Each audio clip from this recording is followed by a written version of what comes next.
Eu tenho que tomar muito cuidado. Eu tenho conversado bastante com o Lúcio, porque é um jogador que, não só ele, mas qualquer estrangeiro precisa de uma adaptação. A gente está cuidando da parte física dele, da parte técnica. É um jogador que vinha jogando lá, mas uma vez por semana, estava um pouco abaixo dos nossos jogadores. O Serna é um personagem interessante mesmo, porque assim, ele às vezes é um jogador que recebe críticas porque ele não tem aquela técnica mais refinada, né? Mas ele é um jogador que produz. Eu acho que ele é o melhor jogador do Fluminense depois da saída do Arias. São 13 participações em gols no ano. Isso, 4 nos últimos 6 jogos. Olha, quase O Arias é o melhor jogador. Olha que bola do Hércules, espetacular. Parecia o Gerson no Fluminense. Meu Deus, hein? Que corte é esse? Pro Serna, e o Serna bate no contrapé do goleiro. Tem a marca do Fábio, né? Espetacular, Espetacular. Né? O Fábio se Passou tornou o o jogador com mais jogos na história do futebol. Negócio Fábio assim, é fenômeno. Cara, um fenômeno. E temos que começar do jeito certo, com vitória Fluminense e um jogo tranquilo. O Fluminense praticamente foi superior do início ao fim. E eu digo praticamente porque o América de Cali teve um pouco maior posse de bola no primeiro tempo, porém sem produtividade nenhuma. O Fluminense, mesmo com pouca posse de bola, foi mais objetivo em suas jogadas, com poucas trocas de passes, em passes verticais, já chegava em condição de gol. Então o Fluminense, irmão, uma partida quase que irretocável, porque sempre dá para melhorar. Foram muitas finalizações bloqueadas, escolhas erradas de finalização, mas o que importa, né, meus amigos? O importante é que a vitória veio, estamos classificados para as quartas de finais e tô trazendo linha de passe para a gente falar melhor o que foi esse jogo. Já quero pedir que vocês se inscrevam no canal para dar aquela força e fiquem comigo até o final. Boa noite a todos. Quando eu falo para vocês que eu confio sempre no meu grupo, é exatamente por isso. Se eu não confiasse, eu não faria essas trocas a cada jogo. Quando eu falo para eles estarem preparados, é justamente por isso. Para eu poder rodar o grupo, a cada 3 dias ninguém consegue jogar. E eu preciso sempre de jogador descansado, desde que eles me deem a resposta. E eu tenho feito esses elogios para eles, que toda vez que eu troco, independente se o jogador começa ou entra na partida, ele tem dado conta do recado. E isso me dá ainda mais confiança para poder mexer ainda mais na equipe e dar oportunidade para todo mundo, desde que o jogador aproveite as oportunidades. É o que tem acontecido. Estamos disputando 3 competições, estamos jogando bem, avançando bem nas competições, estamos bem no Brasileiro. Agora conseguimos o nosso objetivo, que é chegarmos nas quartas da Sul-Americana, da mesma forma que nós estamos lá na Copa do Brasil.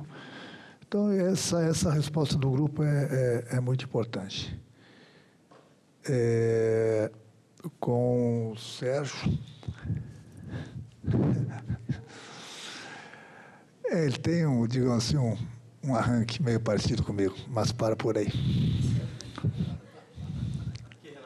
Renato, boa noite, Carlos Tinoco do Jornal da KTO 1902. Renato, já para o sábado contra o Bragantino, você deve ter 2 reforços à disposição, né? O Santi Moreno, que está chegando agora, e o Igor Rabelo, que também foi um zagueiro contratado pelo Fluminense, ainda não foi anunciado. Tem o Lúcio, que já vem sendo relacionado. O planejamento inicial seu para esses jogadores que estão chegando agora, esses reforços, é de dar rodagem para eles no Campeonato Brasileiro, principalmente, e de manter um padrão de time na Sul-Americana? Algum deles pode ser titular já no sábado, por exemplo? Obrigado. Bom, eu tenho que tomar muito cuidado. Eu tenho conversado bastante com o Lúcio, porque é um jogador que, não só ele, mas qualquer estrangeiro precisa de uma adaptação. A gente está cuidando da parte física dele, da parte técnica. É um jogador que vinha jogando lá, mas uma vez por semana, estava um pouco abaixo dos nossos jogadores. Então, eu tenho conversado com ele, ele mesmo sabe que precisa desse tempo de adaptação. Então, principalmente o estrangeiro. O estrangeiro, quando ele chega aqui, a gente precisa ver a parte física dele, a parte técnica dele, como ele está se sentindo. Ele precisa conhecer os companheiros, precisa conhecer alguma coisa da maneira que o nosso time joga. Por isso que quando o jogador não está relacionado, eu peço para eles virem assistir a partida, porque eles têm que conhecer o mais rápido possível seus companheiros. E da forma com que a gente joga também. Então, eles precisam aqui daquele período de adaptação. Mas, em cima disso, depende muito do departamento médico também, do fisiologista, do preparador físico, para eles me passarem quais são as condições físicas deles. para eles poderem jogar ou não. O que a gente não pode ser irresponsável, né? Colocar o jogador para dentro do campo sem condições, e aí a gente está sujeito a ele ir mal e principalmente a ter uma lesão. Da mesma forma que o Igor estava aqui no Atlético, é jogador brasileiro, fez os testes e a partir da manhã eu vou saber os resultados. Renato, boa noite. Zupa, a gente estava falando aqui do São Paulo, que esse quase um mês vai fazer bem para o São Paulo recuperar jogadores, chegar mais forte nas quartas. Outro dia o Calçado estava falando sobre o Flamengo também, né, do encaixe, se passar pelo Internacional, como vai chegando ainda melhor nas quartas. A gente pode falar isso do Fluminense com relação à Sul-Americana, né? Porque os reforços chegaram, ainda não foram devidamente aproveitados, tem jogador que precisa se encaixar, se adaptar, como o Renato estava falando aí na coletiva. É um Fluminense que, com a classificação, a gente pode esperar mais força ainda nas quartas. E quando o Renato fala do Igor, é o Igor Rabelo, né, que deixou o Galo chegando no Fluminense. O Lúcio Acosta, Luciano Acosta, que estava na MLS, ficou no banco hoje. Tem o Moreno também, especialmente peças para o ataque, né? E recuperar o Cano. Porque o Fluminense é um time que sofre muito ofensivamente. Embora o Everaldo tenha melhorado depois do Mundial, etc e tal. Hoje o Kevin Serna fez um belíssimo gol numa bola maravilhosa que o Hércules colocou para ele. Foi uma classificação muito tranquila do Fluminense contra o América. Olha que bola do Hércules. Espetacular. Parecia o Gerson no Fluminense. Meu Deus, que corte é esse? Pro Serna, e o Serna bate no contrapé do goleiro. Foi um jogo de contexto um pouco diferente, porque o Fluminense do Renato é um time que geralmente tem mais posse que o adversário. Só que o América de Cali também é um time de posse e tinha perdido o jogo de ida. Então o América conseguiu controlar a bola, mas não controlou o jogo, né? O Fluminense mesmo sem posse teve menos de 40%, 30 e pouco no primeiro tempo. Conseguiu abrir vantagem, fez o 2 com o Martinelli, que vive grande fase, vive grande momento, elogiado pelo Ancelotti, comissão inclusive. Então uma classificação muito tranquila do Fluminense, que vem bem para as quartas. É copeiro o time do Renato, tá? Se no Campeonato Brasileiro a gente não dá para confiar cegamente, mas no que se chama de torneio, seja ele Mundial, do Brasil ou Sul-Americana, é um time copeiro, um time que está enfrentando bem. Ganhou elogio do Zé Mourinho. Você viu? Falou que torceu por ele, que não conhece pessoalmente, mas gosta muito da personalidade dele. Por que será, né? Tem similaridade, né? Que parece. Bate um pouco, não esperava por isso, né? Mas cara, o Serna é um personagem interessante mesmo, porque assim, ele às vezes é um jogador que recebe críticas porque ele não tem aquela técnica mais refinada, né? Mas ele é um jogador que produz, cara, que entrega, sabe? Mas, cara, são 13 Eu acho que ele é o melhor jogador do Fluminense depois da saída do Arias. São 13 participações em gols no ano. É isso, 4 nos últimos 6 jogos. Olha, O Arias é o melhor jogador. quase dá pra fazer um copy-paste do comentário do Léo pro Canóbio também, né? Que vamos falar a verdade, que assim, é isso, tecnicamente está longe de ser uma, né?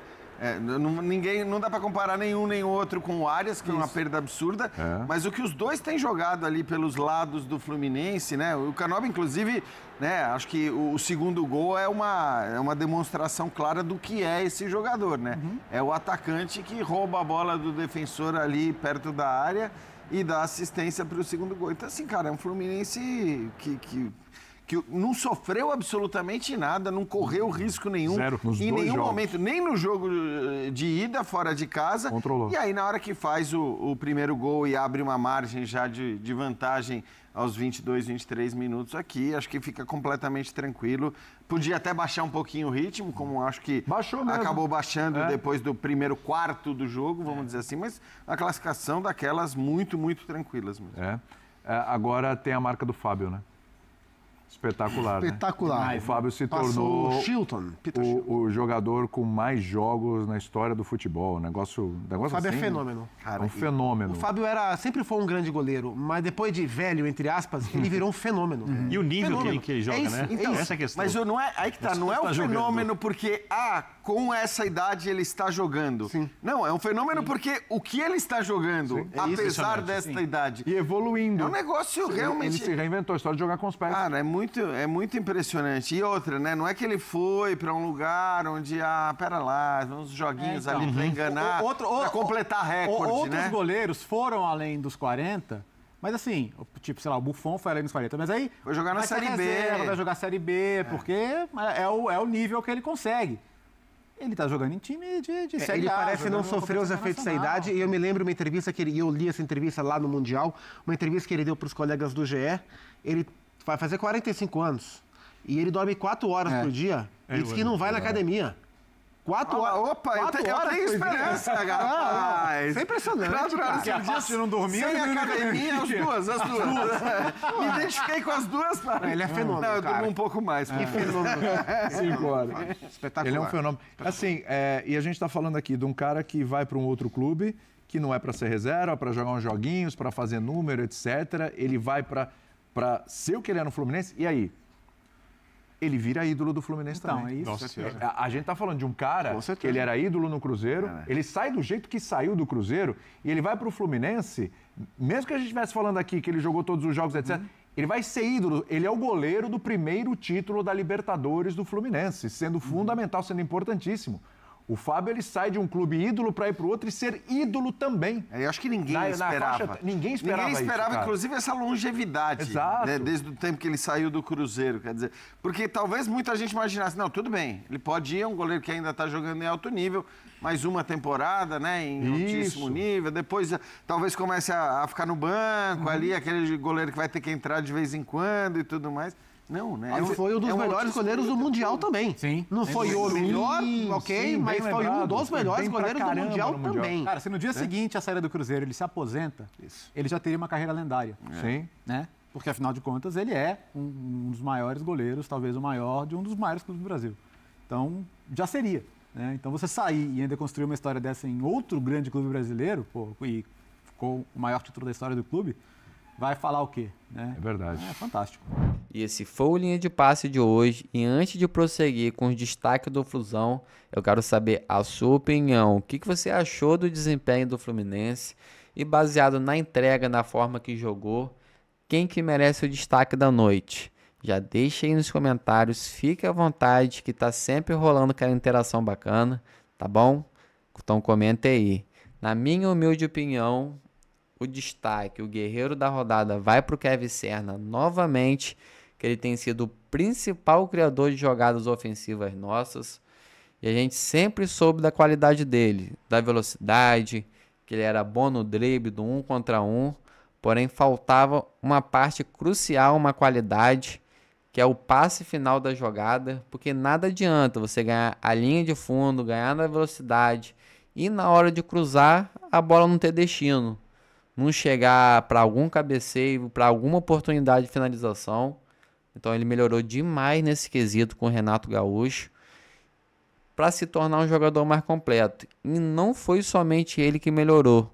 Temos que citar também o Canóbio, que quando transferido do Atlético Paranaense, veio com fama de caneleiro, muito chamando de canídia, que fazia de tudo, marcava, voltava para ajudar na construção de jogadas, mas tudo menos fazer o gol. Então foi outro quesito que melhorou. Tá vivendo uma temporada artilheira, se igualando à sua temporada de 2023 com o Atlético Paranaense, tendo jogado menos jogos. Então Renato Gaúcho, com o elenco que já tem, tá fazendo milagre, meus amigos. Tá melhorando as peças já existentes, porque com as contratações mesmo nada.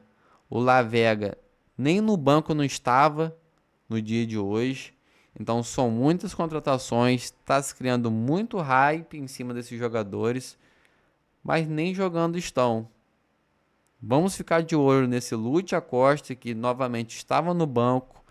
Renato Gaúcho, na coletiva, falou que está se adaptando ao futebol brasileiro.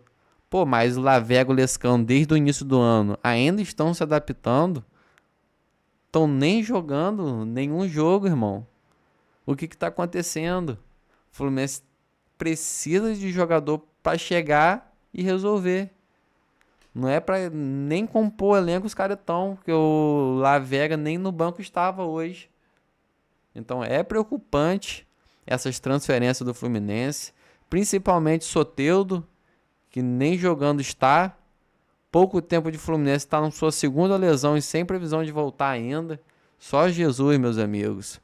Essa foi a minha opinião e já quero saber a de vocês. Deixem aí nos comentários. Eu não poderia deixar de sair desse vídeo sem destacar o Martinelli e o Hércules, que fizeram uma tremenda de uma partida. Muitos torcedores estão brincando, chamando de Xavi e Iniesta, a dupla famosíssima do Barcelona, que marcou época com Lionel Messi, né?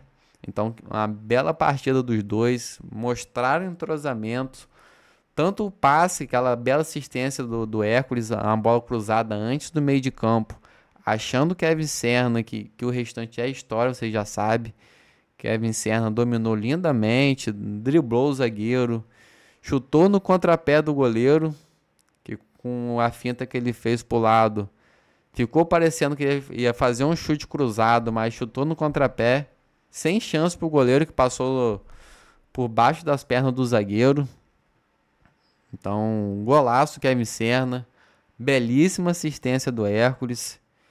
Martinelli também jogou demais, tanto vindo para recompor jogadas, recuperar a bola, marcou um tremendo de um golaço. E parabéns, Martinelli. Vai ser o novo papai do ano, que venha com saúde, que seja feliz, né? E esse foi o vídeo de hoje, rapaziada. Comente aí nos comentários o que vocês acharam do desempenho do Fluminense. Quem que foi o destaque da partida de hoje? E eu volto com vocês assim que eu tiver mais notícias. Até a próxima e valeu.